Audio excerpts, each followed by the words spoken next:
আসসালামু আলাইকুম। আজকে আমরা ইংরেজি গ্রামারের একটা গুরুত্বপূর্ণ পাঠ শিখব। সেটা হলো যে কজেটিভ ভার্ব। এই কজেটিভ ভার্বটা খুবই গুরুত্বপূর্ণ। এটা সাধারণত দেখা যায় যে অ্যাডমিশন পরীক্ষা অথবা বিভিন্ন চাকরির পরীক্ষায় কিন্তু এসে থাকে। তো আমরা সাধারণত জানি যে কিছু ভার্ব আছে যেটা সরাসরি কজেটিভ ফর্ম কিন্তু আমরা পেয়ে থাকি। কিন্তু পরীক্ষায় সাধারণত যেটা দেয় যে ভার্বটা সরাসরি পজিটিভ ফর্ম নেই, কিন্তু আমাদেরকে পজিটিভ ফর্ম করে নিতে হবে। অর্থাৎ কোনো বাক্যে যখন আমরা ওটা ব্যবহার করব, কিভাবে সেই সাধারণ ভার্বটাকে আমরা পজিটিভ ফর্মে নিয়ে আসব, এটাই আমরা সাধারণত মূলত আজকে দেখব। এখানে দেখা যাচ্ছে Mary had John dash the car. আমরা সাধারণত জানি যে পজিটিভ ভার্বটা হচ্ছে কোনো কাজ কর্তা যখন সরাসরি নিজে না করে অন্যকে দিয়ে করাবে, তখনই সেটাকে আমরা মূলত পজিটিভ ভার্ব বলি। তো ওই সাধারণত বাক্যগুলোতে আমরা দেখি সাবজেক্ট বা কর্তা দুইটা পার্ট থাকবে। যেমন হচ্ছে যে এখানে আছে মেরি আর একজন হচ্ছে জন। আচ্ছা, মেরির পরে এখানে যে একটা সাহায্যকারী ভার্ব দিয়ে আছে হ্যাড। এখন জনের পরে যে গ্যাপটা দেওয়া আছে, এইখানে আমাদের এখন মূল ভার্বটা বসাইতে হবে। এই ভার্বটাই মূলত আমাদের কী ভার্ব হবে? পজিটিভ ভার্ব হিসেবে কাজ করবে। তাহলে ওয়াশ বসবে নাকি ওয়াস্ট বসবে, এটা সম্পূর্ণ নির্ভর করবে কার উপর?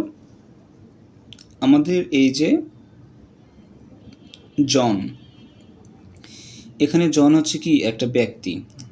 যদি আমাদের হচ্ছে যে দেখা যায় যে হ্যাভ টু ভার্ব অর্থাৎ হ্যাভ, হ্যাজ, হ্যাড এবং মেক, মেড অথবা গেট, তারপরে লেট, তারপরে হচ্ছে যে লাইক অথবা লাইকড, যদি এই ভার্বগুলো আমাদের প্রথম সাবজেক্টের পর ব্যবহার করা হয়, সেটা তাদের প্রেজেন্ট ফর্মও হতে পারে অথবা পাস্ট ফর্মও হতে পারে, যে কোনো ফর্মে থাকুক না কেন, কিন্তু আমাদের দেখতে হবে যে ওই ভার্বগুলোর পর আর কোনো সাবজেক্ট আছে কি না। যদি আরেকটা সাবজেক্ট ব্যবহার করা হয়, তাহলে আমরা গ্যাপের এখানে কখনো কখনো V1 বসাবো এবং কখনো কখনো V3 বসাবো। কিন্তু V1টা আমরা কখন নিব?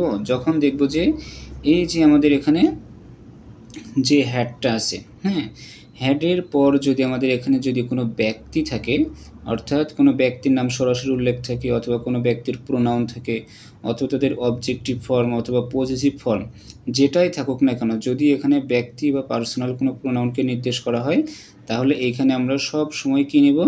এই যে V1 যে ভার্বটা থাকবে সেটা নেব। এখন যদি বলা হয় এখানে যদি ব্যক্তিবাচক না থেকে যদি কোনো বস্তুবাচক থাকে, বস্তু অর্থাৎ দি পেন, তারপরে দি বুক, তারপরে দি টেবিল, ঠিক আছে, এরকম যদি কোনো বস্তুবাচক কোনো কিছু এখানে নির্দেশ করা থাকে বা তাদের প্রোনাউনও যদি ব্যবহার করা হয়, তাহলে এখানে আমরা ভার্ব নেব হচ্ছে V3।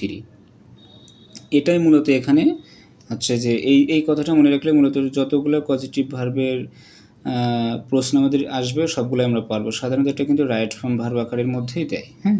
আচ্ছা, 2 নম্বর আছে কি এখানে হি হ্যাড হিজ হেয়ার। আচ্ছা, হি আছে, তারপরে এখানে হ্যাড আছে, তারপরে হ্যাডটা আমাদের মূলত কি? আচ্ছা, হ্যাডটা হচ্ছে আমাদের হ্যাভ টু ভার্বের একটা ফর্ম। তারপরে এখানে আছে দেখো হিজ হেয়ার। এই যে হিজ হেয়ার বলতে এখানে কি তার চুলকে বোঝায় নাকি তাকে বোঝায়? অর্থাৎ কোনো ব্যক্তিকে বোঝাচ্ছে নাকি ব্যক্তির চুলকে বোঝাচ্ছে, এইটা কিন্তু এখানে বুঝতে হবে। আচ্ছা, হিজ হেয়ারটা এখানে ব্যক্তিকে বোঝাচ্ছে না, অর্থাৎ এখানে হচ্ছে তার চুল অর্থাৎ এই জড় পদার্থকে এটাকে বোঝাচ্ছে। এই কারণে আমরা কি করব? এখানে হচ্ছে যে V3 নেব। তাহলে আমাদের এই যে এখানে যে 3টা অপশন আছে, 3টা অপশনের মধ্যে V3 আছে কোনটা? এই যে কাট। এখন এখানে প্রশ্ন আসতে পারে যে হিজ হেয়ার না থেকে যদি শুধু হিজ থাকতো, তাহলে আমরা কি নিতাম? তাহলে আমরা অবশ্যই V1 যুক্ত অপশন যেটা ছিল সেটাকে কিন্তু নিতাম। আচ্ছা, হি হ্যাড হিজ হেয়ার, এখানে একটা জিনিস খেয়াল করলে বোঝা যায় সে কিন্তু তার নিজে নিজে কিন্তু তার চুল কাটবে না, তাহলে অন্য কেউ নিশ্চয়ই তার চুল কেটে দেবে। আচ্ছা, তারপরে 3 number I will have you dash this, যে আমি এটা তোমাকে দিয়ে করাবো। তার মানে কি এখানে আমি নিজে নিজে করব না, কিন্তু কাজটা আমি অন্য কাউকে দিয়ে করাবো। তাহলে যে সাবজেক্ট আছে, তারপরে যে একটা তোমার সাহায্যকারী ভার্ব আছে, অর্থাৎ এইখানে যে হ্যাভটা আছে, হ্যাভের পর আমাদের কী আছে? আরও একটা পার্সন আছে, তাই না? তাহলে যে এখানে আই একটা পার্সন, ইউ একটা পার্সন, এখানে কিন্তু 2টা পার্সন হয়ে গেছে। তারপরে দেখো এখানে আমাদের কথা ছিল কি যে 5টা ভার্ব অর্থাৎ লেট, মেক, হেল্প, তারপরে হচ্ছে যে হ্যাভ এবং লাইক, এই 5টা ভার্বের পর যদি আমাদের কোনো সাবজেক্ট বা পার্সন আসলে আমরা সেখানে কি ব্যবহার করব?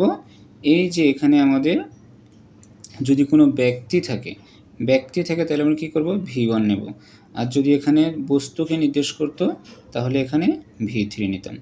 তাহলে আমরা এতক্ষণ মূলত যেটা দেখলাম এটার মূল সামারি হচ্ছে যে যদি আমার এখানে এই যে এখানে একটা পার্সন, এখানে একটা পার্সন, দুই পার্সনের মধ্যে যদি আমাদের ওই 5টা ভার্ব ব্যবহার করা থাকে, সেটা প্রেজেন্ট ফর্মও হইতে পারে অথবা পাস্ট ফর্মও হইতে পারে, যে ফর্মে থাকুক না কেন। অর্থাৎ এইটা যদি ব্যক্তি হয় তাহলে এইখানে আমরা নেব V1, আর এটা যদি বস্তু হয় তাহলে এখানে নেব আমরা V3। শুধুমাত্র এই কথাটা মনে রাখলেই আমাদের পজিটিভ ভার্বের যতগুলো প্রশ্ন আসবে সবগুলো প্রশ্নই আমরা কিন্তু সলভ করতে পারবো। তো সবার জন্য শুভকামনা রইল। ধন্যবাদ।